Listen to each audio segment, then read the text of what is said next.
episode of Baseball, Books, and Banter. This episode is sponsored by no one because no one's sponsoring me. I'm just going to talk about things that I love, and our guest today is ours, the royal ours. Guys, I have a little bit of a cold, so if my brain doesn't work quite right, that's why I look like this, and I have toothpaste on my shirt. It's a whole mess, but we got the interview done, and it was a great interview, and I hope you check out her books because I'm downloading one as we speak, and I'm like so excited about it. So it's Elizabeth Crowens, who I've met at Malice before and done some other conference stuff with. So I'm really excited for you to take a look at that. But let's jump in to the important stuff of the week, which is things that I'm obsessed with. So I didn't talk about it in the last couple episodes, but my brother turned 40 on March 3rd. And my dad is turning 70 on March 28th, just blowing up their spots and their ages. So my brother's girlfriend was planning a surprise party for my brother's 40th, and I was trying to plan a surprise party for my dad's 70th. Well, they both live in DC, so why are we doing two different parties? So I kind of hitched my wagon to Shannon's birthday planning, and we ended up combining the party, and we had it March 1st. Down at Solace Brewery Outpost in the Navy Yard down in DC.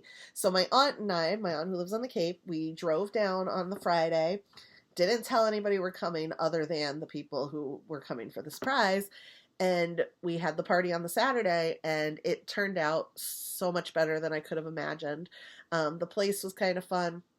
For those that don't know, I worked down in the Navy Yard for like 6 years, and it was, or not even 6 years, maybe 3 years. I don't know, Leslie can correct me, but it's all changed. But the thing that didn't change, we stayed in the hotel right next to my old office, and there is still a Subway and a Five Guys right in the bottom of the office, and I used to eat lunch there all the time. So that didn't change, which is fun.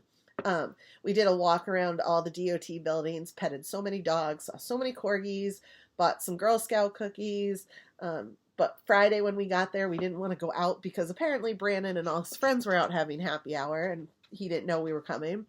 And my dad, I was trying not to call because I didn't want to ruin the surprise. He didn't know my aunt and I were coming. He thought he was just going to Brandon's birthday.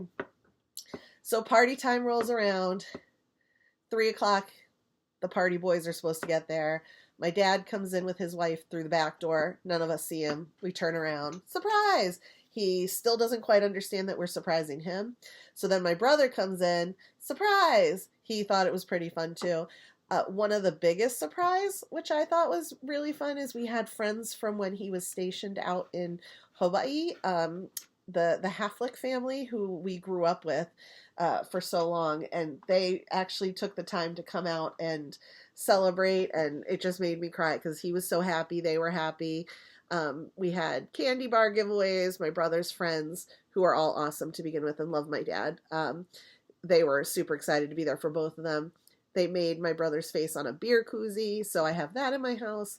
So that's the one thing that happened this month that I'm obsessed with, which is planning birthday parties. Of course, now I'm feeling it with the cold.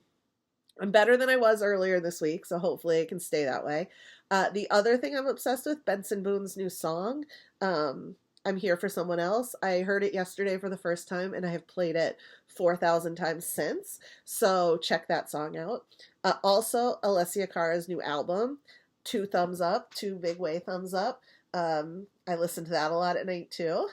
Also obsessed with smoothies. This is from Go Fresh Cafe in Abington, but on Friday, I went to Revive Juice Bar in Weymouth, next to where I donate blood, and I got a raspberry lime Ricky smoothie and an apple turkey cheddar wrap sandwich, flatbread sandwich. Oh God, it was so good. So I might be going back to get another lime Ricky smoothie this week because it hits the spot when you don't feel good. So those are the things I'm obsessed with right now. Not a ton because I've been, getting back into the swing of work, doing things around the house. I did. I'm also obsessed with, I got a new ceiling fan, and I would show it to you, but it's in the bedroom and I'm not carrying the computer over there, but it's like low, it's like flush with the ceiling, and it has a light inside, it has a light outside. because I get hot in the summer, even with the AC on. My house doesn't heat. Well, it's a small room and whatever. So I'm really excited to get that busted out and going. So I'm already ready for the summer. With the windstorms, I now have to go outside and fix some of my deck furniture that has blown around, and also my privacy fence. So that's another day, another project for another day. Um, those are what I'm obsessed with. I was going to talk about baseball now, but I think I'm going to talk about it after the interview so that you can stay tuned for my latest sports takes. So for now, enjoy Elizabeth. But welcome back to Baseball Books and Banter with me, your host, Nicole. As I've already said before, today we have special guest Elizabeth Crowens from New York, right? You're in New York City. Yeah. Whose new book, as you can see behind her, Bye Bye Blackbird, is out now, officially out now. She had a big book launch party at the Mysterious Bookshop in New York City, which I've been to once, and it's just floor to ceiling mystery books, guys. Like, it's one room of just floor to ceiling with a ladder and everything. So, Elizabeth, introduce yourself to people. Okay. Um, well, I am so glad this is Zoom actually and not StreamYard Yeah. because I can actually put a background. There is an incredibly ugly piece of exercise equipment behind me, and it looks like I've got antlers. So I at love least that. I could block it, with something halfway decent. Right. The Like the beautiful picture of Humphrey Bogart for those who are watching on YouTube. Yes, yes, absolutely. Well, I am bi-coastal actually, and I'm trying to move back to LA on a permanent Okay. basis, but unfortunately it's expensive.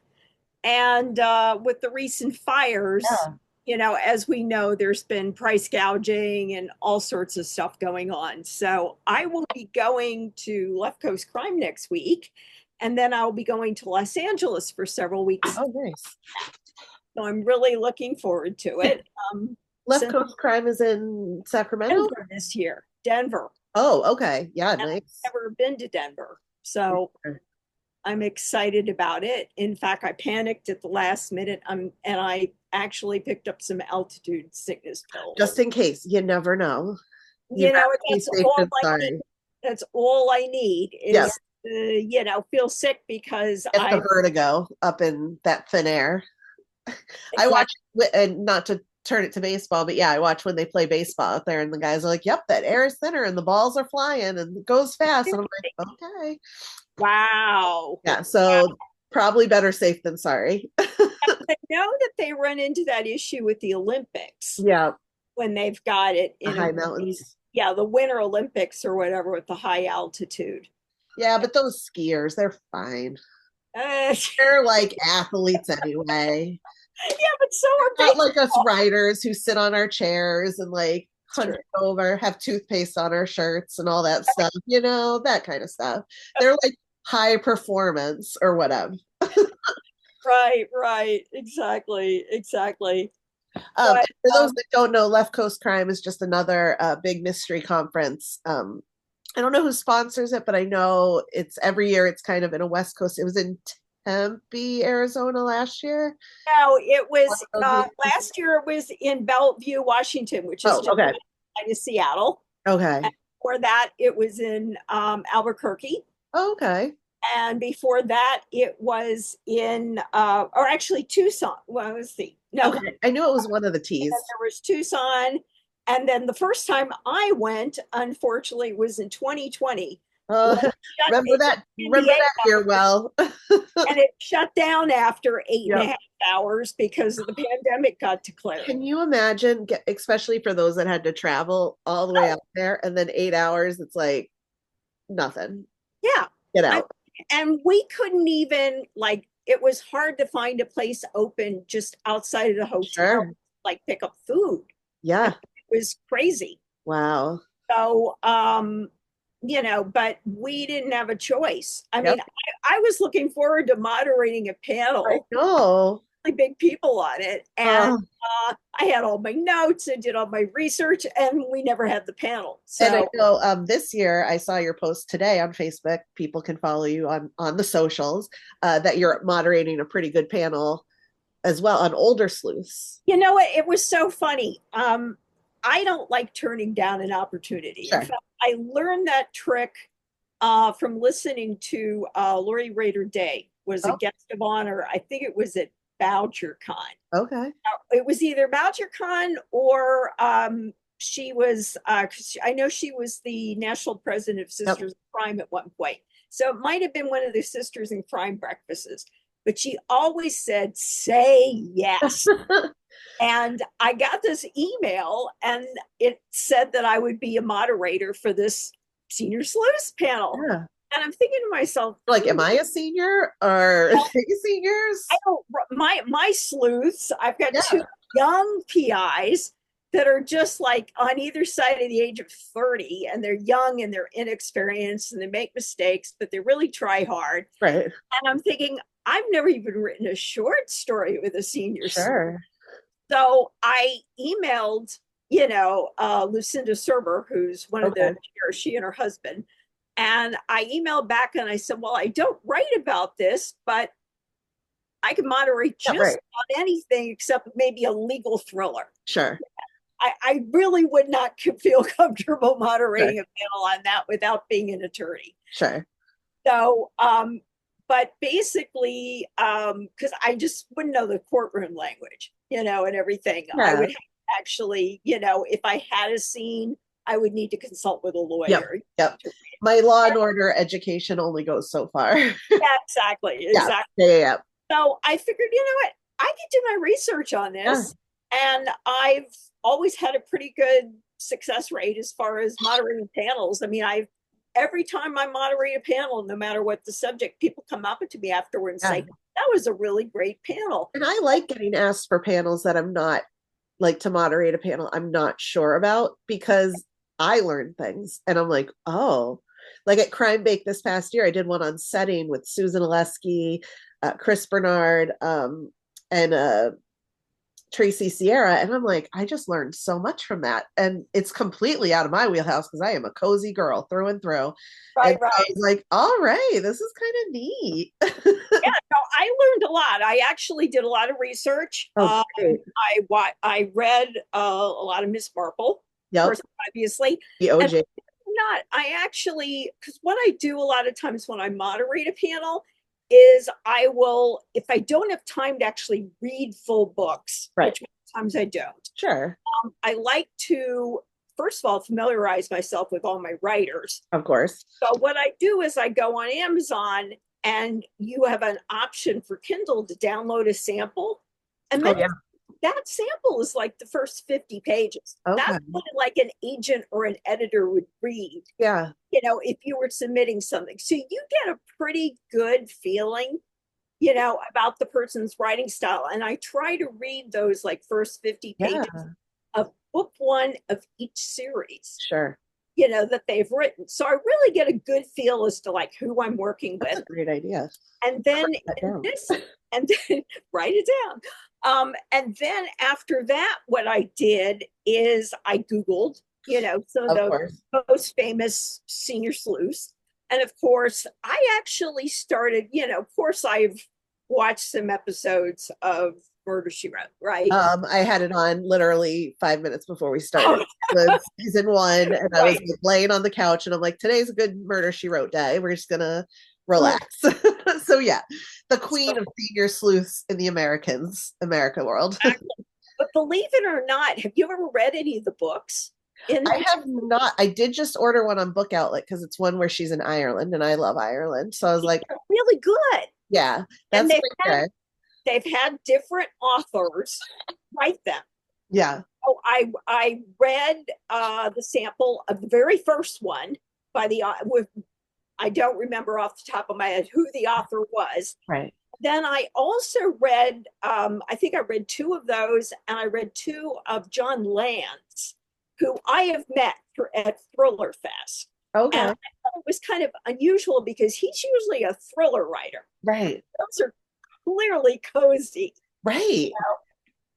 So I was very curious, how he interpreted, A Murder, She Wrote. Yeah. And they were very good. And they very much were like the TV series. Exactly. I mean, it's just like I felt like I was reading a version of the TV Right. series. And it's a comfort thing. It's Yeah, like that's what you want when you're yeah, reading a book. they were very entertaining. And then I watched a few. I actually did read samples of two, but I watched like two episodes of Inspector Morse. Okay. I started like brainstorming. It's like, well, who else? There's a lot of Okay. television. You know, you've got Barnaby Jones, you've Yeah. got Quincy, you know, you've got Diagnosis Murder. Oh You yeah. know, there's quite a few. And I had the book in my library, and I finally read the Thursday Murder Club, which Okay. is wonderful, Yeah. Richard Osman's. And I'm currently reading, which is really good, and it's a thriller, but it's a senior based thriller. Okay. Tess Gerritsen's, um, why can't I Oh think of it? no. It's the Spy Coast. Okay. The Spy It's Code. the first of the Martini Book Club series. She's got another one, I think, just came out, Oh but it's a no. bunch of retired CIA agents get called back, and they all found this Yeah. remote town in Maine to kind Of of course. Because hide out. why would it not be in Maine? Cabot Of Cove's course, Maine. Yeah, that's where all the old people go to murder people. Of course. yeah, Of course. and a lot of Stephen King. Yeah, right, right. A little bit of inspiration there, I think. Right, right. And Cabot Cove is Maine Yeah. too. Yep. Yeah, Yep. exactly. So they find this place called Purity, Maine, and they're all retired CIA agents, Wow. and apparently they get called back into action. I think that's going to be a great panel because I do find with the Richard Osman series, and I know Deanna Raybourn has Killers of a Certain Age. That's another like older sleuth. I think it's kind of the next, because people kind of want to read what they relate to. And as your audience gets a little older, they want to follow. Like I'm a little bit as I hit my 40s, I'm kind of tired of 20-year-olds. Like I don't want to read about a 20-year-old because I don't identify with that anymore. I wish You're I not your age. I would have thought you were under 40. I appreciate that, but I am not. My dad just turned 70 and my brother just turned 40. So I'm like smack dab in the middle. Like, oh my God. Um, I feel old today on a Sunday when the times change. I feel older than I am. But I think and I like how so you not to like take out West Coast Crime because that's going to be amazing first off. Yeah. But I do want to talk about your books because I think that's Yeah. No, kind absolutely. of another spectrum. While it's so it's based in kind of old Hollywood. Well, it is not kind of old Hollywood. Yep. There's two books so far. This is the second, Yep. and I love the idea. And I've had other books that I love to read like this, where you take a real person and put them into the mystery. Like they're not the sleuth per se, but they help. Right. Like Amanda Flower has the Emily Dickinson mysteries and things like that, where you're like, I know who that person is, but now I Sure. want to see how they interact with other people. So how did that idea come about for you to start this? Because your first couple of books were time traveling. Time travel, Yeah, exactly. a little different. It was science fiction fantasy, but Yeah, I also used real people sure, again. You know, and one of the reasons why I spoke about them at mystery conventions, they're clearly not mystery books, sure. but Arthur Conan Doyle was one of the Yeah. major characters. And of course, everybody who reads mysteries knows who And Arthur dig into that spiritual. He is. I act like he's still alive. He was one of the big spiritualists and kind of is. the other world things happening. So I think that's a perfect. And I think I personally love a good mystery that has a science fiction, supernatural, fantasy element.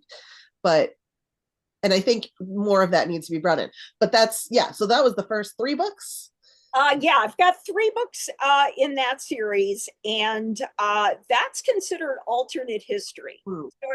or actually almost like a fictionalized biography. Okay. It's not a mystery, and that is why I qualified for Best First Novel nomination for the Agathas, Nice. because as opposed to other, I know Left Coast Crime is different, Boucher Khan is different, but I don't qualify for Best First Novel there because I've published in another genre.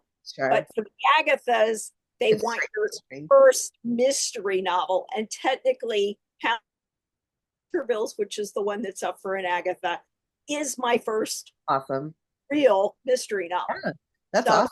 I did get that. I had several conversations with the chairwoman of Malice, and she clarified it. So I Yeah, said, okay, I'm you know, putting it in. I'm putting it in for consideration, and it got picked. So you're a finalist. yeah, yeah. So I'm really excited about it.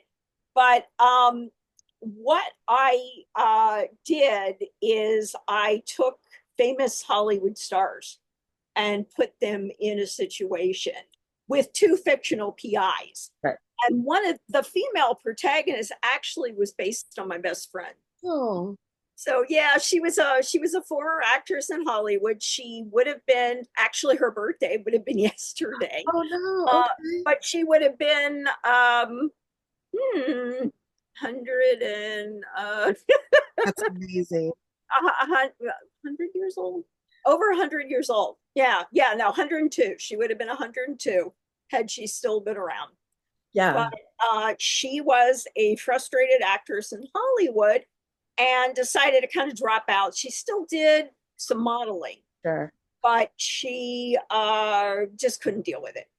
She didn't get a studio contract. She was sick and tired of the attitudes because she was a drop dead gorgeous woman, and all the It producers, must be nice. right. But then But again, that's your career, right? That's hard. producers want to sleep with you, Yeah. back then to get the jobs. Right. And she couldn't handle that. So she ended up doing other things. And I had the rights to her life story. I actually worked with her estate attorney on that. And she told me all these really kind of great and crazy stories about some of the stuff she did over the years. And it's really tough to publish a memoir on Right. somebody who is not either famous or infamous. Sure. And I mean, somebody like Hillary Clinton gets a six-figure advance. Right. Right. Right. Right. I was laughing. I saw something in, I think, the Hollywood Reporter that Eric Roberts, Julia Roberts' brother, Oh, I was like, I know that name. Yeah, he was on Dancing with the Stars a couple of seasons ago. Yeah. Uh-huh. right? King of the B movies, Yeah. Yeah. is the memoir. You Like know, I feel like yeah, it's a very niche thing. Like I'm a big old Hollywood. I love all those stories. I love like what some of the actresses, not what they dealt with, but how they got through it. sure. But yeah, if I didn't know the person's name, I'm not necessarily going to pick up the book right away because I don't know who it is. I'm like, who is this person's biography about? But Sure. so I can understand that. Although the stories, I mean, they must be amazing from when movie stars were movie stars, you know. Right, right, right. Well, I And knew some, because I keep staring at Humphrey Bogart, and that's all I can. Yeah. Just staring. I'm like, when movie stars, we're like movie stars. he's staring back at you. But I mean, I had a friend that I met at a writing seminar, and he climbed Mount Everest. Hmm. He wanted to write a memoir and found an agent, couldn't sell it. Wow.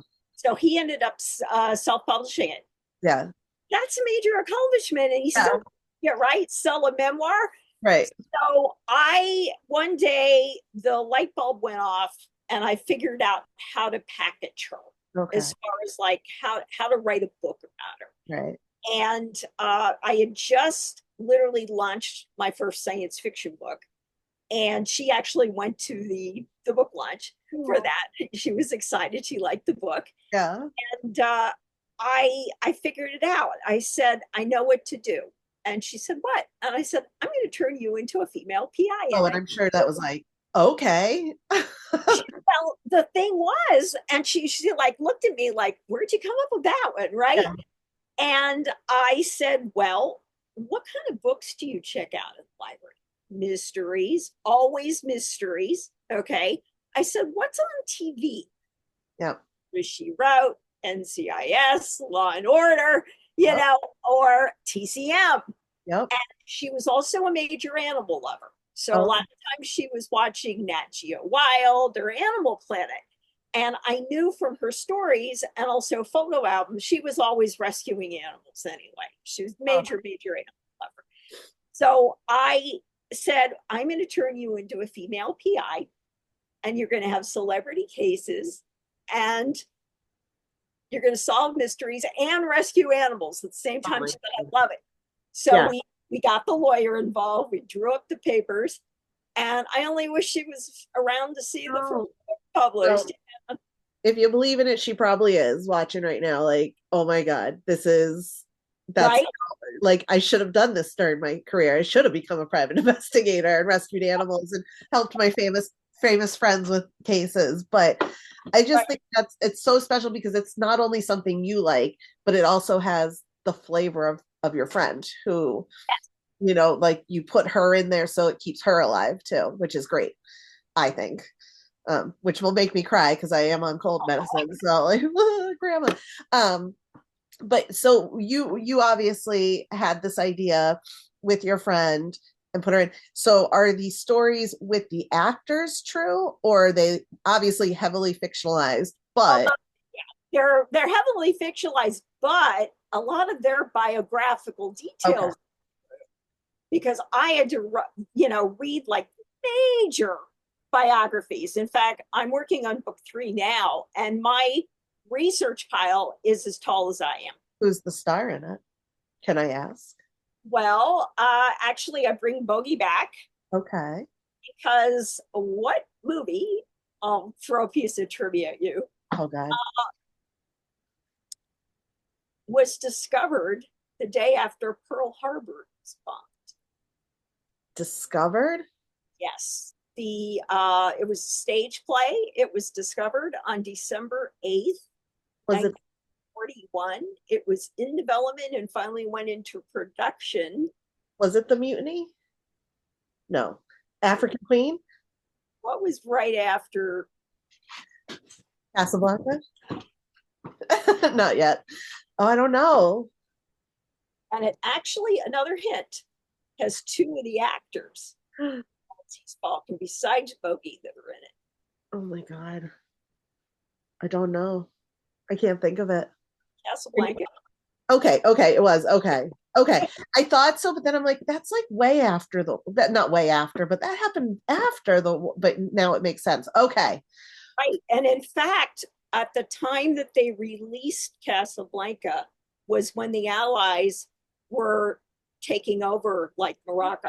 There was like a big thing going on at a big conference, and I think Churchill went down Does there. that mean we're getting a little Ingrid? Mhm. We're getting a little Ingrid in there?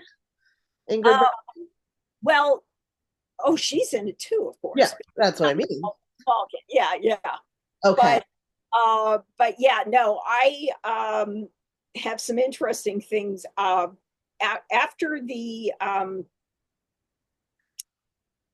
After literally, as I said, the Blackbird, a little bit of a spoiler alert, but not really, ends on December 7th, Okay. 41.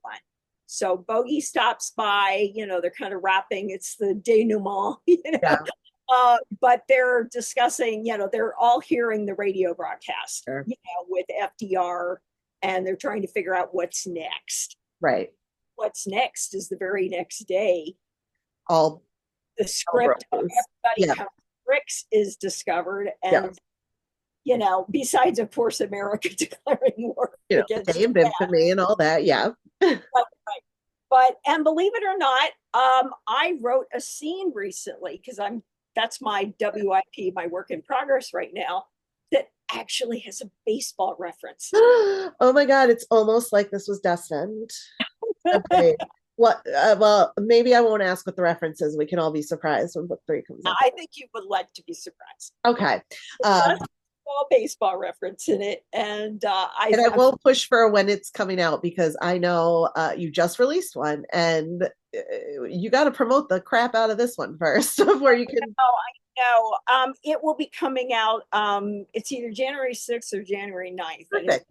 Gives enough time for people to catch up, finish book 2, and then be ready for book 3. And not to like shoot your thumb, but I am now a level bestie as well. I signed with them. I listened to your interview last night with Connie Berry. Okay. say that. Yes. Yes, I just signed with them, so I'm working through that now. So I'm excited to interview all my Level Bestie friends now that we're all connected. So yeah, Level Best Books is the publisher. And as I said at the beginning, so right now you're in New York City. So how did you plan or get the release party at Mysterious Bookshop? Because that's a pretty big deal. I live around the corner from there. Even better. That's perfect. And you just walked in and be like, I got a new book, guys. And they're like, all right. I have been a really good customer since I've Gotcha. been in this neighborhood for about 15 years, and I've been a really good customer. So I have They're been. like, you've bought part of this bookstore, so you're okay. We'll advertise your book, but it looked really well attended too. It was. It Yeah. was. I didn't really get to take pictures, Right. because I was kind of on the spot there. But yeah, it was pretty well attended, and I saw some people I have not seen in years Oh, showing, which that's was great. Yeah, that was a lot of fun. especially if they only know you from your sci-fi writing, and then they're like, "Oh, you have this really great historical mystery series now." Like, what? That's really Right. cool to surprise people with, you Well, know. they're all for some reason, I always write historical, I but love historicals. That's kind of what I prefer to read, not what I write, but I love yeah, to read a historical. And I think Bye Bye Blackbird, I know we aren't supposed to support Amazon. It's on sale on Kindle right now. So people, is I, it? I think it was $2.99 when I checked Oh it. no, that was Hounds. Oh, Hounds, that's right. I did look at that one first. The So holiday Hounds is on special. sale, Yes. 2.99. Yes. No, we. Only 16.95 in the paperback, which I think is infinitely reasonable. So people go buy now, before she goes to Denver and loses her brain in the altitude. Especially if you're going to attend Malice Domestic, I will be there. I'll be there. the books that are up for for Agatha Awards. This is a time at least to grab it on Kindle for 2.99. Right.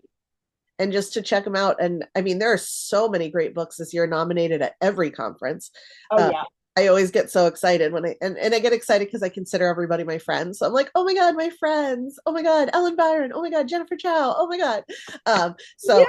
One you're of the now on my list of friends. And so I'm gonna be like, oh no, Elizabeth. And I know we've had we've met at a lot of conferences. I think you've roomed with Donna Ray Menard at Malice, maybe. Yes, and I met you at Malice. That was Exactly. And I know you mentioned Lori Raider. I know you mentioned Lori Raider Day. She's going to be the New England Crime Bake guest of honor this year. So come so back, come back to New England. We'd love to have you. Um, but do you find that part of the job fun doing these conferences? yes, Yeah, me too. I love the conferences. Yeah. The only thing is, now, mind you, I won't name names, but I had a roommate at Left Coast Crime one time, and this woman she's incredibly prolific. She writes cozies, Okay. and she got up at about 4:30 a.m. every morning. She was out by the pool and she was writing. For her. And it's like, I can't write when No. I need my sleep. Right. Right. There's that part of the creative that you have to. Yeah. Exactly. When I'm doing a conference, I need my sleep. Yep. Also, my writing schedule, I write from like 3 a.m. to 7 a.m. in the morning. Wow. So, which is works for me Yeah. because it's dead quiet. I don't have to get the phone ringing. I don't have to hear garbage trucks outside. I do live in New York City. It is Right. noisy. And however, when I'm at a conference, I need that time to sleep. Well, I also find the conferences, it's a little harder to write at the conferences because you're so busy networking, talking to people. And at the end of the day, Sure. you don't want to open a computer. You want to crash out, maybe get room service. Or if you're one of the few that go out with your publisher and drink, nobody, I mean, I get really impressed by the people that are dedicated. They're like, I have to go back to my room and write at 6 o'clock. And I'm like, no, guys, that ain't me. Especially because I've probably gotten 30 books that day and now I want to start reading them. So it's like, no. Um, but we are hitting towards the end and I want to make sure we already got a couple of your book recommendations for the senior sleuths panel, but do you have other books recommendations for people, books that inspired you? Okay. or that Uh, you're reading, or that you hated. You can even tell us those. It's a safe space. Safe space. right. You know what? I don't think I recall anything I've hated recently. Hmm. However, That's good.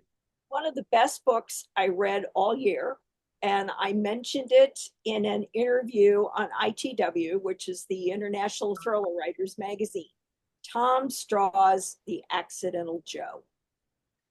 It is if you can imagine somebody like Anthony Bourdain, I guess Okay. that's how you pronounce his name, but with a real snarky attitude, you Okay. know. Snarkier than Anthony Bourdain. Yeah, I would say so. Who Yeah. kind of gallops all over Europe with his crew and does these cooking shows and gets recruited by the CIA to extract a Russian mole. Oh my God. It is so good. It is so funny. And that's one thing I like. I like a mystery or Humor. thriller with humor, but Yeah. this is thriller with Yeah. with humor. Yeah, you don't see that all the time. No, you Usually don't. those are so like boom, boom, boom, boom, boom, boom, boom, and there's no time. And in real life, I mean, even if we were in a thriller right now, I'd be like, somebody would crack a joke because that's how you Yeah, lose tension. But but that's what I do with my book. I joke at inopportune times. It's just what I do. I think it was a Chandler on Friends said something that like I make jokes when I'm uncomfortable. It's just what I do. Like that's exactly the real thing. So I get it. I get Yeah, Ellen Byron's books are like that. I'm reading one of her Mardi Gras mysteries now, and the character is like saying these little non sequiturs in interviews with the detective, and I'm like, yeah, that's probably what's more accurate is than going, I'm going to solve this case. She's like, well, that was weird. Like, yeah, that's weird. right, The right. Accidental Joe. I'm excited to check that one out. I actually just wrote it down and start it because that sounds really good. Absolutely wonderful. And I actually bought two copies. I Oh, bought one for myself, signed, and I also bought one for my son who actually works on cooking shows. oh, perfect. So, but Tom and I saw him at Book Soup at first for the first live event. That's out in LA. That's in LA, right, Yeah. West Hollywood. And then I saw him Upper West Side in Manhattan being interviewed by Alton Brown. Oh, Yes. speaking of So snarky clickers. he consulted a lot with Yeah, Alton, when he wrote the book, obviously. that But was so good. it sounds it's he totally full of twists and Yeah, turns, and there are laugh out loud moments. great. It's really Oh, fun. I'm gonna put that on my library hold list, like right after we get off this call, because that sounds so good. And so people, like if you're going to the Abington Library, don't get it because I'm gonna get it first. Uh, where can people find you? We know you're going to Left Coast Crime this week Yes. and Malice at the end of April. Yes. And actually, before Malice, I will be in Los Angeles for three book events. Ooh, I'll be at the Vintage Paperback Show on the 23rd of March at the Glendale Civic Auditorium. There's a lot of really big authors, mostly like California, LA, sure. but big authors. And I've got a 12 nude signing. I've got the next weekend, the 30th of March. I've got a book event with some Sherlock Holmes people over at the open. It's called The Open Book in Woodland Hills on Topanga Boulevard. And then on April 6th, I'm going to be doing a reading from Blackbird at Sisters in Crime Los Angeles. Oh, look at that. So much going on. Oh my, I'm like exhausted just listening. I'm like, oh no, I'm so tired. I said, I have nothing until Malice and I'm exhausted. No, I have another library event in April, but that's it. And I'm like, I'm tired. So kudos to you. When does your book come out? We're working on it. Let's put it that way. Oh, okay. More to come, more to come. It's done and it was edited once, but now it's going through the level best process. So we're Okay. trying to figure out when it'll come out through level best. So Okay. Okay. you'll see it on Facebook or something. I don't know. And Just start promoting it now. oh, please. I tell everybody I had a book event yesterday and everybody came and they're like, "So, where is it?" I was like, "Shh. It's fine. And then I tell them a little bit about it. And I'm like, it's the third in the series. You'll love it. It's great, blah, blah, blah. And so I have a lot of people excited. And I'm like, I'm excited as well because it's done, which makes me happy because that was, now I'm working on book 4 and that's going a little bit slower, but also because I'm tired. You have 3 of them done already? So my first 2 were published by Panda Moon Publishing. So Oh, they're okay. going to stay in the series. And then Level Best is taking on book 3 through 6. Okay. If I Okay. can write 6, which I mean, I have a contract, so I should write 6, but we'll see what happens.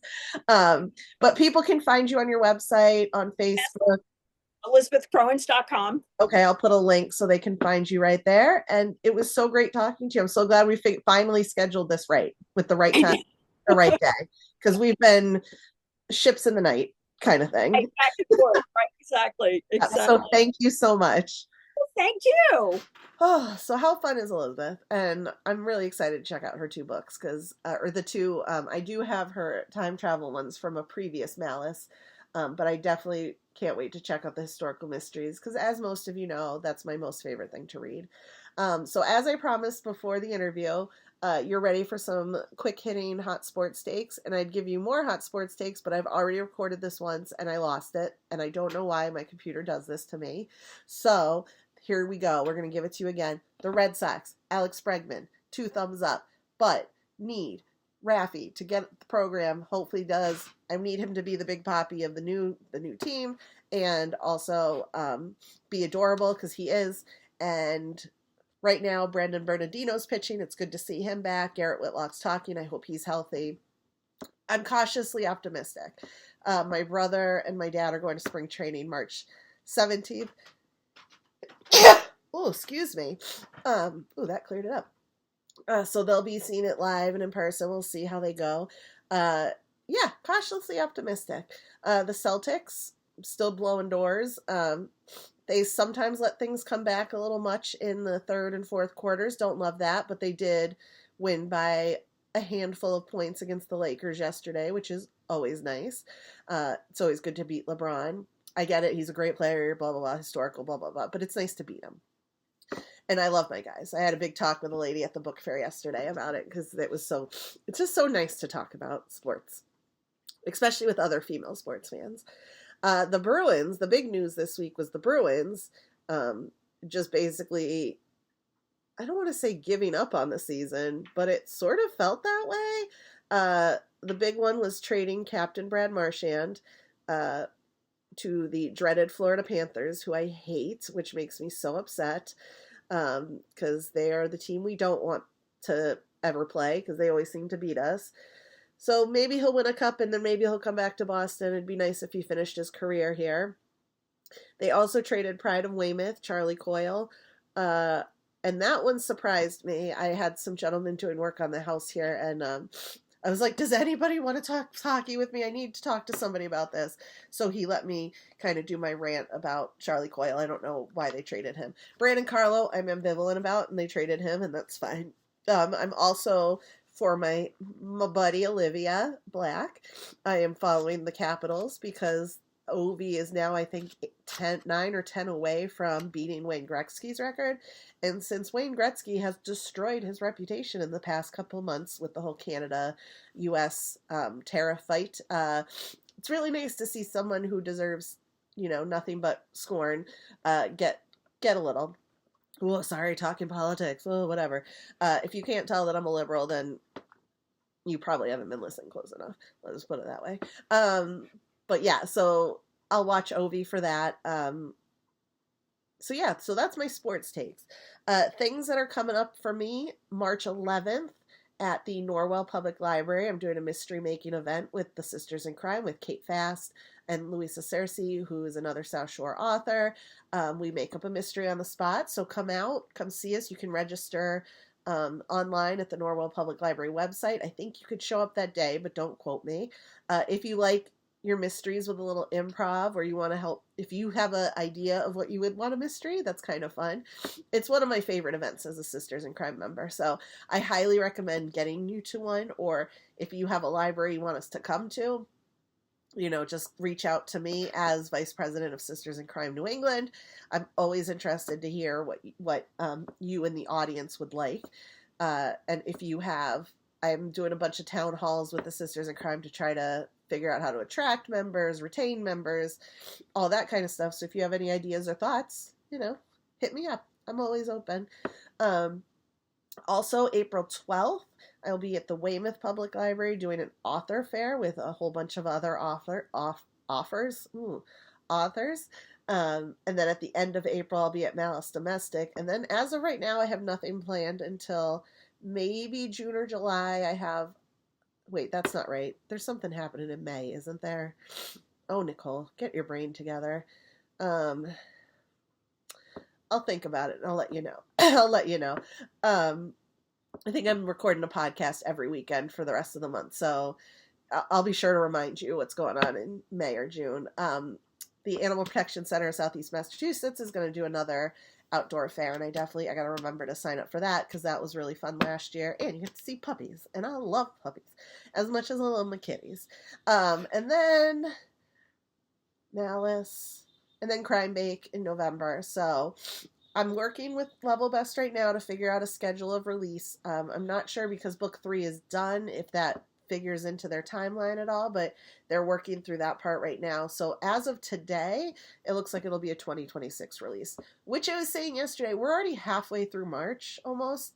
So the year will go by quick, but here's hoping we can get it to you a little sooner. We're going to see what happens, but stay tuned. I'll tell you here on this podcast or on my social media when it's ready. But now for books that I'm reading, I just picked up my library book, The Antique Hunter's Death on the Red Sea, which is the second book in the Antique Hunter's Guide to Murder. This is going to be really fun, little Indiana Jones-ish with an antique. I think we talked with Connie Berry about it. I hope she got to pick up the book. This is the second in the series.